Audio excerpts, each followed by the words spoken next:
morning on Tuesday, the 26th of November 2024. It's 8 a.m. in the Gambia and live on West Coast Radio. It's coffee time with a still hoarse-voiced Peter Gomez. Thanks for joining us. Coffee Time is brought to you in association with partners led by TAF Africa Global, Bloombank Africa, Easy Financial Services, Global Properties, the Gambia Experience, WAVE, the U.S. Poultry and Egg Export Council, and GAM Food Trading. Did you know service plots are now available at Baki? Welcome to Baki, Taft City's fourth residential estate. Yes, service plots available at Baki with 3 years interest-free payment plan with a minimum deposit of only $94,000, and it will come with fence plot, water reticulation, electricity, solar street lights, and bituminized internal roads. Are you ready to build your dream home for yourself? Call us now. And coming up over the next 2 hours, the COP29 Climate Summit in Azerbaijan has signed off on a $300 billion annual funding deal to help poorer countries like the Gambia fight climate change. But it's been criticized by developing countries for lacking real finance, only designating around a quarter of $1.3 trillion. After representing us at the Baku talks, Honorable Rohey Manjang will join me in the studio with her perspective on the deal. Fonyi Councillor Folk will be looking forward to their outspoken representatives' contribution to the debates in the National Assembly on this year's proposed budget and draft constitution bills. Honorable Almame Jiba will be with us from 9:30 to share some thoughts ahead of the commencement of those debates in Parliament tomorrow. Before then, we'll open with a former minister's viewpoint on President Barrow's ongoing Meet the People tour, focusing on the disappointment of farmers who are meant to be at the center of the presidential walkabout.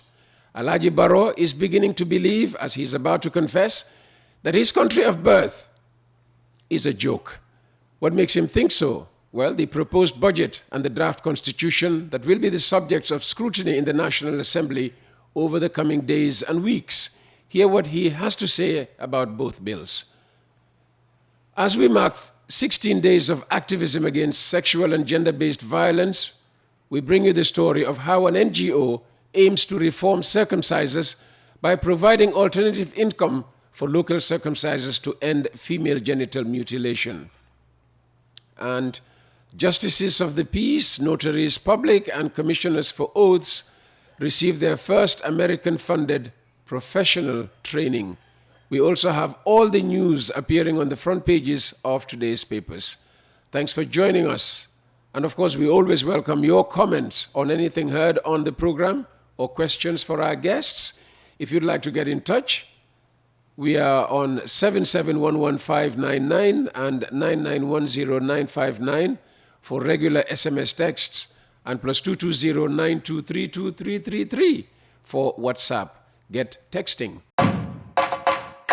Have you heard of Cash Up? Cash Up Gambia is a mobile wallet app that allows you to pay utility bills, buy mobile credit, and send up to $300 to anyone for absolutely free. With Cash Up, you don't even need to have a smartphone to receive cash sent to you. You could use the code via text to cash in at any Cash Up location in the Gambia at any time of the day or night. Hustle free. Forget long queues to buy cash power or looking for a mobile credit vendor or even lining up at the bank. Cash Up is here to make any transaction possible with the movement of a thumb from the comfort of your home or anywhere you are. Download Cash Up Gambia on Google Play Store or iOS today for absolutely free and enjoy the lowest fee in the Gambia. Cash Up. Fast, secure, mobile money.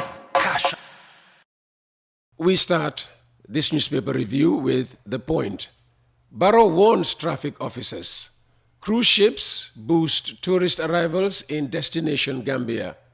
Water insecurity affects health outcomes in rural Gambia. Defense tenders alleged PRU shooters call log. Gambia and Mexico work towards ending heinous crimes in future. And Samuel Sarr in legal battles over misuse of corporate assets. Next, Foroya. Water insecurity potentially affecting health outcomes in Gambia. URR residents appeal for stadium, feeder roads and decentralization of passport issuance. GBOS commemorates African Statistics Day.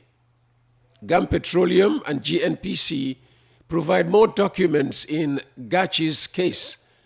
And Foraya takes its readers inside KMC's emergency meeting on paying councillors Tobaski support money.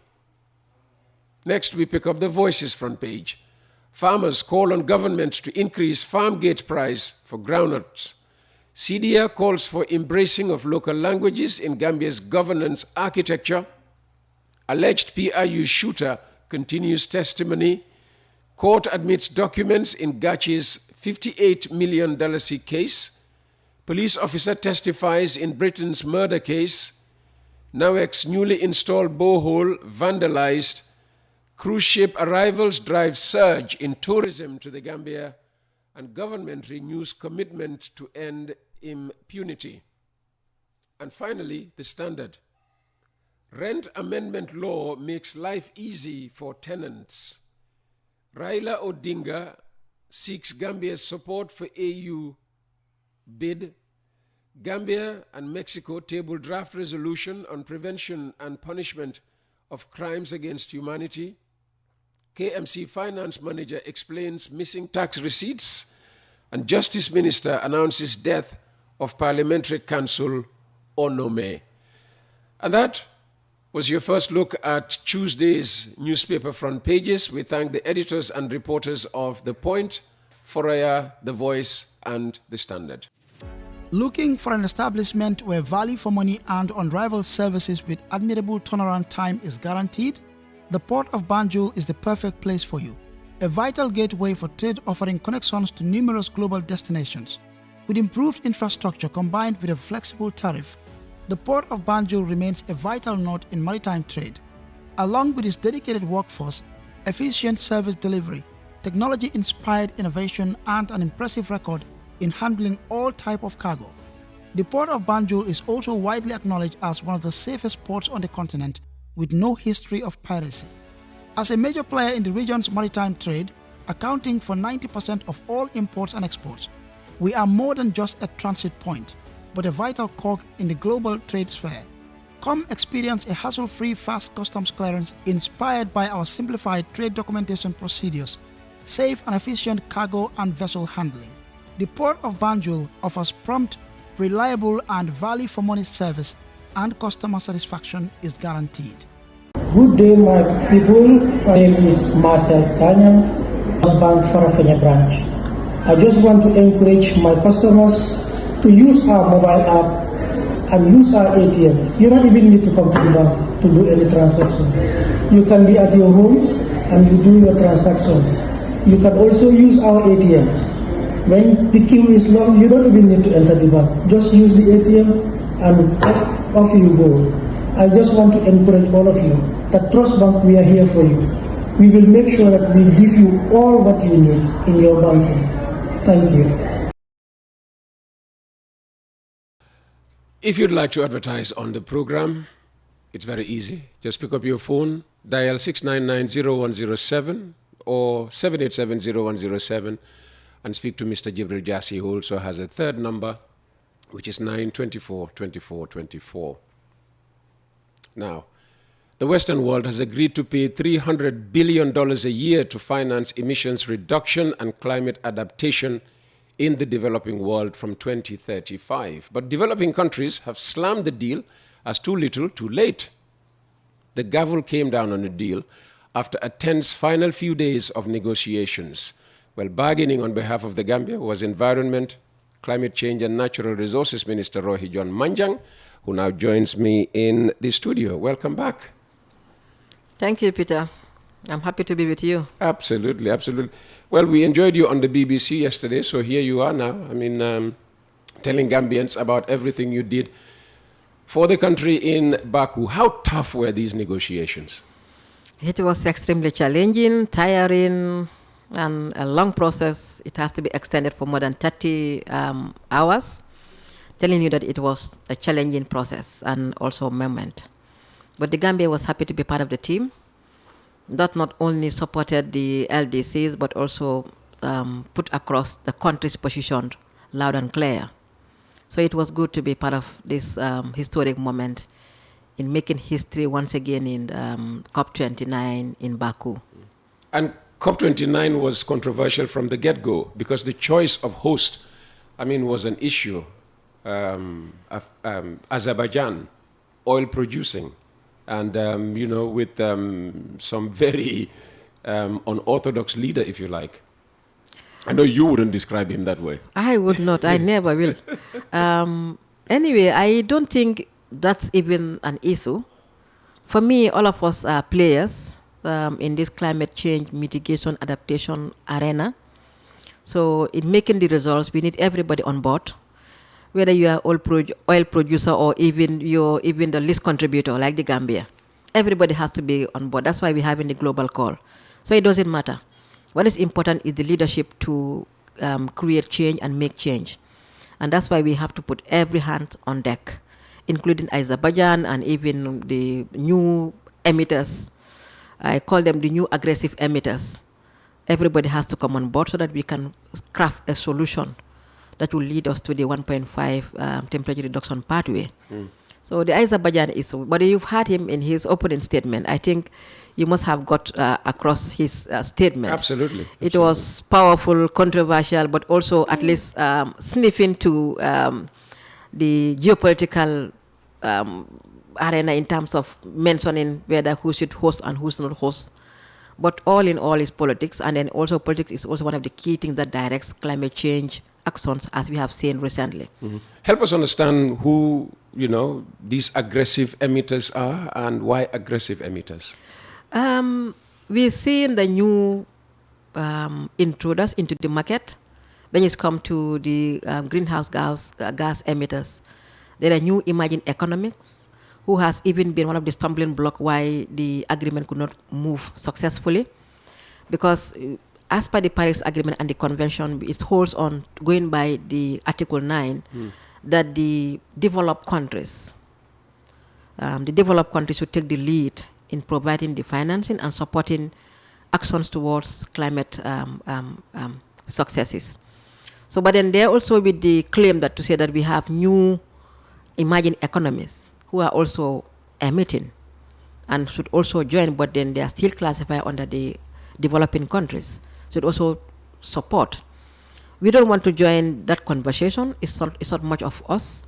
What we are only holding up is to the rule that guides our actions, because the convention and also the Paris Agreement and also the sciences that has pointed to that the greenhouse gas emission needs to be revised so that we'll be able to make case in terms of our success pathway. So that is our own take, and as developing countries and even the least developed countries, we think that is not relevant for us. What we have, let them team up, let them negotiate among themselves. We don't want to be part of it. All we know is that we are not emitters, and we are not also contributors to the crisis. So anyone who thinks that you are part of the emitters, whether historic or new, let them team up and provide the solution. That's what we are saying. And then the solution here is the financing. The scientific solution is the nature-based solution, which we are doing and then putting in our NDCs. Why we are calling for ambitious NDCs, which all of us should respond to, as per the Paris Agreement. But again here, the key and the stumbling block and then the groundbreaker is finance. That's why if you look at COP29 has been tagged as the COP of finance. But again, knowing fully well that all the other components surrounding the actions requires finance. So we have other sectors that we also discuss, and this includes the global stocktake, the global goal on adaptation, the Article 6, the mitigation work program, and also the just transition. These are all key topics that we have discussed. But why you're not seeing them hitting the headlines is because for them to realize efficiency, they need to be guided by a robust financial mechanism, both the quantum and also the means of implementing this finance. And here I take you, unless maybe you want to ask another question. Go ahead. I take you to our position as developing countries, Africa, and also, but narrow it down to the least developed countries, which I was teaming up much heavier. I put my weight more on the least developed country groups. But that is where we accurately fit in as a country. Our positions was just very clear, but also simple to also respond to if the will was there. It's just to say that we have seen the execution of the $100 billion. The shortfalls, it's accommodated and guided by the sciences. So we think as human beings who reason up and who are genuine to agreeing to practical and doable changes, we need to work on those shortfalls. That's where we were up to. In the report, some of the reports did mention that it was achieved, which we are not even buying in, because the Oxfam report, which I personally want to hold on to be more accurate, mentioned that it was never even met, even though it was close to reach around 80% some, but it was never met. But even when it was met, even the report that advocated or mentioned that it was met, it did mention the shortfalls. More than 60% of this was channeled through through loan basis. That is not acceptable. It's not climate justice. You're calling a country, or at least a group that has contributed less than around 4% to the entire, they were saying 3.3%, and you want them to take loan when they are already struggling to meet their development agendas, to take loan to finance the crisis that you are the ones who messed it up. But when the 100 billion was being agreed, was it not, clarified that this was going to be in grants rather than just, a figure that was thrown up? And that is it.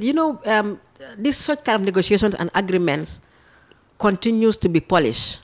As you move further, maybe that was a time when the whole attention was put onto the quantum, the finance. So they did not look at what will guide the mode of operandi when it comes to this finance access, and also the mechanism that will also guide it. The terms and conditions. The terms and conditions. So it's now that we are now realizing that because they were not clearly spelled out, they affected the successful implementation of that 100 billion. So now we are saying, let's go back to the drawing board and follow what the science has already proven and also what has already happened. Let's go back to lesson learned and correct our past mistakes to avoid them happening, to jeopardize the actual success level that should govern these financings. Okay. And how much of this promised 100 billion, whether it was only 80%, which would be 800 million, that was given, that the Gambia got? You've put me under the bus. I think I'll have to do my maths. I am not shy to say, let me go back to the drawing board, because we are already working on our BUR. That means we need to work on our reporting mechanism, and this includes also the finance. Why I cannot give you an outright figure, because not only the country or the government itself is the one implementing all climate actions. Some of this goes through other NGOs, other small sectors in a trickle-down figures. So we need to collate this. That's why we have now having the climate change directorates under the Ministry of Finance to put all these climate funds in one basket. And we're also talking about the transparency, because the way it was coming was not transparent. You cannot count those that have been coming for development aspect, but indirectly affecting climate change as a climate change funds.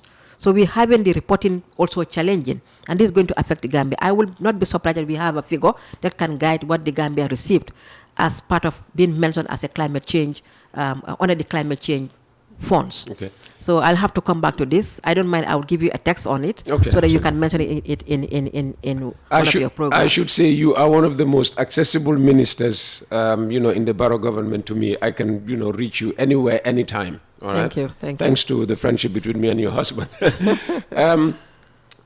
Help us understand, when they say 300 billion by 2035, is the money available before or only from 2035? That's why they're saying it's better to have a deal than no deal. But also a bad deal was not what we were expecting. These are terminologies that is also guiding the legal phrase of the climate sector.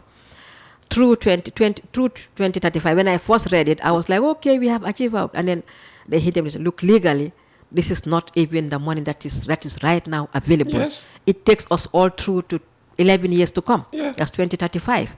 So maybe along the line, they'll have to mobilize. And even with that mobilization, It's not been clear through what they put in so many mechanisms as to who is going to put in the funds, which we have not even also been agreeing. That's also one of our red lines. Through to 2035, we are asking for that's what science is saying, we need 1.3 trillion. Yes, that was the original figure. That is what even science has pointed out. That is what we all agree, even them including, agreed to it, and it's also part of the text. But now, why now limit it to within that main global figure? You are now only saying that, and that 1.3 trillion is yearly. It's the annual figure needed. Now you're not even going near to it. But even with the 3 billion, you are saying all the way through gradual trickling down in bits and pieces, and even billion. Scattered. Not only in bits, but even scattered. It's going to be mobilized through public means, through multilateral banks and institutions, through even the developing countries themselves, by South-South corporations. Imagine now, even within this, you even have the loophole to also put in the developing countries to contribute towards this 300 billion. So there is no special mechanism to guide the contributor base, which has been one of the red lines of the developing countries, including the least developed countries and the Gambia specifically. Mm-hmm. So originally they agreed 250 billion, and then you had all these emergency meetings. 250 billion. That was what was first offered. The second text. Mm-hmm. And then came the 300. And I looked at 250 and 300 and I said, it's only 50. How did you come to agree this extra 50 billion, only 50 billion? We did not agree. It was proposed. Call it that way. Well, there was no agreement. The gavel came down on 300 billion. Well, again, as far as the least developed countries are concerned, we were not even much strong on the quantum itself. It's important to have a figure to guide the process of implementation as we progress in the future. But the quantum even is not even very important, if I may say. And I want to make this very clear. What is important for us is the mode of implementation, the contributor base being guaranteed. Where is this money coming from? And also to specify the time frame. We needed to say yearly. Let it be very clear it's going to be yearly. Then we can also know that this is the time frame guiding it. And secondly, also we need to also know who are going to be the contributors and from what type of source, public funding or what. So we are talking about two segments of this financing. The provisional mechanism, that's the provisional means, and also the mobilization means. And for our main global figure was 900 as a provisional funding. That is going to be purely public and grant mechanisms. So the other 400, that was going to total to 1.3. The other 400 was going to be mobilized. So the mobilization would be flexible. But it even should be also initiated and guided by public strategies. That was our position at the level of this least developed country. But then again, for the red lines, that has also been included in our acts after the first submission of the first revelation of the draft, is to make sure that they put special allocation for the least developed countries. Because this has been one of the key challenges that we encountered during the 100 billion claim implementations. We are constrained in terms of our capacity, technological know-how, and also to push in between us, even within when you call the developing countries, you have Africa. But even among the developing countries, you have the least developed countries. You have also the small island developing states who are more concerned and seriously affected by the climate-induced effect. But we are saying that to avoid us grappling with the bigger elephants, let's see how best you can put us in a small corner and then give us a small allocation. That will also be, we will now scramble among ourselves as least developed countries who have the same capacity to struggle and access these fundings. Well, we may be a least developed country, and you will have other LCDs that have announced oil deposits. I mean, we are an aspiring oil-producing country. I can't wait for that. Yeah, and I want all players to be put on that so that we can. And herein comes the question, why would you accept money from the rich countries to stop exploiting your, oil deposits, your fossil deposits? This is solidarity. We are saying that the climate crisis is affecting us all together, but it's affecting the least developed country who doesn't have the capacity to respond compared to the developed countries who are also affected, but they have the preparedness and the right capacity technology to respond. So we are saying that if you don't want us to increase our emission, give us what it takes to develop, but also to be able to adapt to the climate-induced crisis. That's what we are calling for. And it's just a give and take. We need to develop, we need space to develop, but we are saying if we want to develop, our carbon footprint must be increased. That's for sure. That's why they are developed. They increase their carbon footprint. That's why they have developed to this level. So if we also want to match their footsteps, we also have to commit the same crime. But then we are saying not to do that. We are also liberal and also open to dialogue and also and be reasonable. We all agree that the climate change is a crisis that we need to fix. That is what we cannot all dispute. We all agree that one. We have reached consensus on that. But we are saying that for the developing countries to develop, they must have to increase their carbon footprint in the short run. Then now they will now work on the mitigation and also adaptation mechanism, building their resilience. But that can only happen when they also commit the same crime as you. But for us not to go that line, give us what it takes to develop alongside, but also make sure that we are not able to commit the same crime that you did. Foot the bill. So if you don't want to foot the bill, of course we have to. Absolutely. And then Bennett, even at the level of the agreement and the conventions, we all agree that there should be breathing space should be given to the developing countries to develop as well. So we still have some carbon space to develop. And the Gambia, I think if we have oil now, we will take it. If we have oil now, I thought we had oil. I mean, we have it, yes.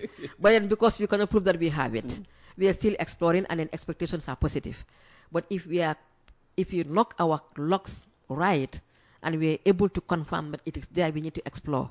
Nothing can stop us. All right. We are talking to Honorable Rohey Manjang, Minister of Environment, Climate Change and Natural Resources, fresh from attending COP29, the climate talks, representing the Gambia. Everybody talks about Trump, coming back to office in Washington and, letting the cat among the pigeons, if you like. What do you think Trump's second term in office might mean for climate change efforts globally? This is a question that will be difficult for Honorable Minister to take. When the Americans themselves, we've seen, are keeping kilo, and they are not ready to take the lead in any talk when it's come to that subject. As far as I know, going by history, if only that is what we're going to use as our ground to make our case, hopes are not high to get them continue involving into climate change matters under the Trump government. But again, we have just seen Argentina withdrawing their entire experts from the COP negotiations after the news revealing that the leadership engaged with Trump. Who knows whether that has been the inspiring, motivating ground to do that actions. But, well, these are all speculations. We want to see what's going to happen. But all I know is that even I was in a panel with one American expert, and then that same question was thrown to her. And she didn't want to respond. She said that, well, they don't have much knowledge to respond to that. Then I asked her, why didn't you want to respond? She said, whether I'm a fortune teller, do I know what's going to happen? That's her. I'm just quoting her. Are you a fortune teller to know what Trump is going to do? We don't know, so we don't want to speculate. I said, well, the question is coming because of the history. And then I also want to peg my position at that level. History has shown that that's what he did, but you never know, situation can change, and we hope that he's going to change. Okay. And how much of these $300 billion pledged is to come from the U.S.?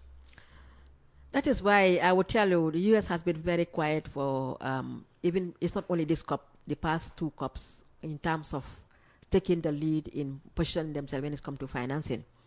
Especially for this COP, I think they've been lying low. I think that was the wise thing to do, because the government is already... COP started after it was clear that, Trump was coming back. Of course, so I think the government that attended is the outgoing government. So, of course, they did it right to keep low on their pronouncement in terms of any figure or even ambitious towards the climate actions. And I think that's what we should also do, those that are even outside America itself, including Gambia. Let's localize the conversation. I mean, what are some of the current climate change mitigation efforts going on, across the country? A lot. I'm sure you'll be joining the president very soon, and I'm sure you will talk about climate change and some of the mitigation efforts. Sure. A lot is going on. Gambia has been in the ring, leading race in terms of ambitious level. Our NDC2, which I would never stop to mention until it's been overtaken by another NDC, which we will be producing in the next couple of years. What are NDCs? The National Determined Contributions, Okay.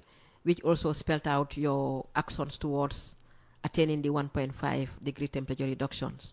So among these, you have the mitigation measures and the adaptation measures. And we also have our long-term strategy that has been costed. We have a lot that we are doing. Even the solar plant that we had in Jambur is one of government's intervention towards our energy reliance in terms of reducing our carbon footprint. Mm-hmm. We also have in the OMVG, which has also created network that will induce energy efficiency flow in terms of the infrastructure, and even the supply. We've just been informed that we are receiving 32 megawatts from Guinea by virtue of their dam. All is through the OMVG channel and also infrastructure. But even energy loss itself is also another way of reducing your carbon footprint, because if you are supposed to use 10 and you don't have the right infrastructure, you will lose about 30 or more. So if you reduce the efficiency in terms of energy flow, it's even a good way to reduce your carbon footprint. But even with that, we are working on so many things, the Gambia, even in gazetting, which is not a popular thing. When I mentioned that we are gazetting, I already have on the list to hand over 29 forests that we have, community that we have gazetted, equivalent to more than 2,300 hectares. These are new forests added to the list of protected forest areas. Exactly. And then the listeners will tell me that we have the gazetted, but all in all, under the Borough government, I can say we've gazetted nothing more than 150 hectares. I don't have the figures. I just read it because submitted to the National Assembly, but nothing more than 150. But I will tell you, for every 1 hectare that we gazetted, we have gazetted new 23. So it's everyone goes against 23. So that is what government does in terms of development. The 23 is also part of our ambitious effort in our NDCs and our long-term strategies. But the gazetting also is part of our development part. We have to develop. And this is what we do. Even in our own houses, we do knock down some walls here and there. It doesn't mean that you want to bring out the entire or just eradicate your compound, but you want to make it look better for your taste today. So in that process, you will have to destroy here, but also make it more advanced and even looks better. So it's the same thing also with government. We gazette to make sure that we are able to give space for our development and also meet our current development plans. But in another way also, we have to make sure that we work on plans to make sure that we are able to achieve our NDCs and also our long-term strategies. So we are doing such kind of, and even the road infrastructure. We have seen more than 800 kilometers have been completed under this government, new roads. Road infrastructure is another efficient means to reduce carbon footprint. You reduce travel time. You also reduce the vehicle's life is also been enhanced and that is important to avoid it also emitting more. So alongside these are also enforced, and even the agriculture. Agriculture is a very critical area that emits. But then it's also good that we also enhance our agricultural area to be climate friendly. And the agriculture industry is doing that.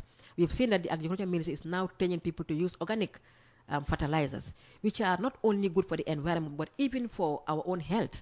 So these are all mitigative measures that will also enhance our long-term strategy and also meet our NDC targets. But even with the other sectors, as I would mention, the new buses that are also come, we want to discourage. Imagine if there's no transport, you have in your own private car, I have my own private car, but if there's efficient transportation, the bus will take about close to 20 to 50 in numbers. So if all of them are supposed to use their individual cars, it's not efficient. It's going to add to our carbon footprint. But if the buses are there and then they're efficient and the roads are efficient, it reduces our carbon. And then these are all what government has been doing. But additionally, I also want to mention at our own level with the laws, we have now been doing a reform on our laws. Before you are able to achieve your objectives in terms of the legal base, the laws have to also communicate. So we are doing a rigorous drafting and also revising and also coming up with new laws. Currently, we are drafting our first Climate Change Act. That is going to guide even the radio station, the journalists as to how they also do their work, the type of machine that they're going to use because they need to be environmentally friendly. So it's going to be a holistic approach to make sure that we are able to curtail and govern the climate change infrastructure when it's come to everyone inclusive. Fantastic. And on two things, the roads and also public transport. If we have a public transport developed, to the level that, you are thinking, would the ministers, lead by example by, parking their cars and using public transportation? And would you advise the president to reduce, his entourage size on these Meet the Farmer store, because he is causing a lot of emission right now, you would admit, isn't he? But then that has been reduced. It has been reduced? Yes. People feel this year's... no, it has been reduced. It has been reduced. Maybe the number of participants, that's what we are saying. And those are at local level. And the number of cars. No, yes, that's what I said. It has been reduced. Usually even the Koto under the former regime would take about 30 or more days. And even when we started new, it takes about 30 or more days. But that has been reduced. Now it's about, we are seeing 3 meetings happening in a day. And it goes up to late. All this is to make sure that we are able to... Across 21 days, that's a long time. But even with that, across the 21 days, how about if it was about 4 weeks? So you minus the 4 weeks. Even if the same vehicles are going... We're talking about climate change mitigation. That's what but then... We are moving away from the past. Exactly. So we should not compare what is happening now to what is... That's what I'm saying. We have reduced. We should be cutting down all the time. We have cut down. That's what I said. Even the number of days has been cut down. Well, in the current budget, they're asking for 50 million for next year. So that's not cutting down. I'm not privy to the budget and how it has been spent across the board. But all I know as a minister is that the number of days that we spend on tours has been reduced. That one I can say loud and clear. Yeah, but it's the size of the delegation and the number of cars. It's the cars that are emitting. It's not the people. I'm saying even if maybe 50 cars was the one going under all the other tours. Yeah.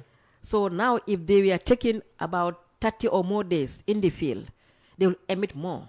But now, if the number of days that they spend in the field has been cut to 21 days, it's better. We still at least have some miles to minus. Okay. But more so, even the president's entourage when he's traveling, those are things that we should also be mentioning. Usually, when the president is going, all the ministers will have to be at the airport to see him off and also welcome him. But then now he has cut that. Only about 4 or 5 ministers only attend. And even with that, it is flexible. So all these things What's flexible? You can choose not to attend. No, when I say flexible, meaning the critical ministries, that's the defense, and I think interior. Those one it is fixed. So it depends. Maybe if the mission that are accompanying the president is of climate change, also I can choose to. So that one is flexible. Otherwise, but then there are ministries that are just on the ring, that's a must. Okay. But the rest now is not, you don't even have to, because he has asked you to step down. So imagine 23 ministers all going with their cars, and then maybe other departments, everybody wants to go. So that has been cut. We should also congratulate the president for taking a correct decision towards climate change. Congratulations, Mr. Thank President. Thank you. Yeah, but what about the public transport? If we developed our public transport system, would ministers ride on buses with Peter Gomez and Martin here? You sifted my response by bringing something more even attentive. Yes, that's the I cannot recall the specific president who said so. Said public transport are only efficient if the president can have the urge to use it. That's the time you call it an efficient public transport. Yes, if it is very efficient and it's also reliable. How long will it take us to develop that kind of public transport system? Mind change, a shift in mind change, which we need all of you, Peter and Rohey and all the ministers to come to play. But I think that's the best thing to do. Now that not only is it even expensive when it's come to the fuel, but even in terms of, as you mentioned, emission and then being climate friendly, it's just the decision. And we are coming up with the policy. Maybe the policy would direct that if you are traveling less than something meters, you will now have to get on public transport. Okay. Let's wait and see the policies. It will help. And it will even stop Peter from using his own car to the office. I don't have Join a car. the public transport. I don't have a car. I am publicly declaring, and this is a fact, There is no car that is in the name of Peter Gomez in the traffic system. You can We look forward to that. We look forward, all of us joining the public transport. I think that's the best thing to do, not only even for climate change, but even for economic prudency. All right. I think I hear the sound of my next guest, Honorable Rohey, John Manjang. Thank you very much for coming. How would you like to conclude? I'm happy to be here, Peter, and thank you also for giving us the opportunity to link with our audience and also the taxpayers who supported our attendance to this COP. We ask all of us to be climate friendly in our minds and in our way of doing things. It's a reality. It's going to happen. I know we have a step to take to enforce the laws, which we will do, and we are not shy about it. It also calls on attitudinal change, positive attitudinal change. We're going to do the advocacy, and we want you to join us to advocate for a positive attitudinal change. It's important for us to achieve our climate goals as a country and also as a continent. Fantastic. Thank you. Thank you so very much for coming. That's Honorable Rohey John Manjang, Minister of Environment, Climate Change and Natural Resources.